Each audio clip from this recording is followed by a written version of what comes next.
Alright guys, this is the microwave. As you can see, it's on.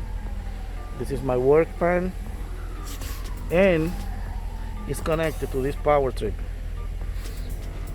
This power strip comes to the inverter. I bought this inverter in Amazon. I think I pay around $78. It's 2000 watts, as you can see, but you don't need that much. I mean, my microwave is 700 amp, so all you need is something above 700 watt.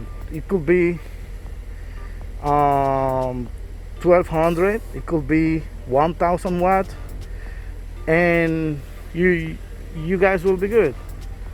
So this inverter comes with two terminals. So let me see if I can show you. Red terminal is going straight to the battery. The black terminal is for ground. I have it in this screw. This is for ground. You don't need to run a wire all the way to the battery for the ground. If you want, you can do it. It comes actually with the fuse built in. You can have an extra fuse if you want, but I have it just like that. And then you have these buttons to turn it on and off, right? So this is the power strip that goes to the back of my van, and then I'll show you the front.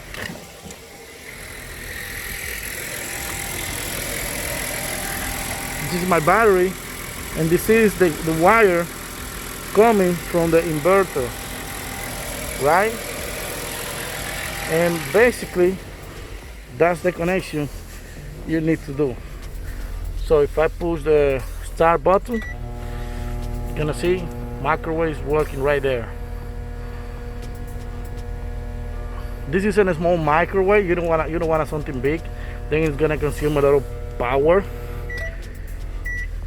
but it worked pretty good. I warm my lunch every day here, and I'm saving a lot of money just because of this. And make sure you have your car turned on whenever you're using the microwave, because you don't want to kill the battery. So if the truck is on, if your car is on, then you won't be using the power coming straight from the battery. It's like the truck is going to be feeding the battery, your car is going to be feeding the battery at the same time, and you guys will be good.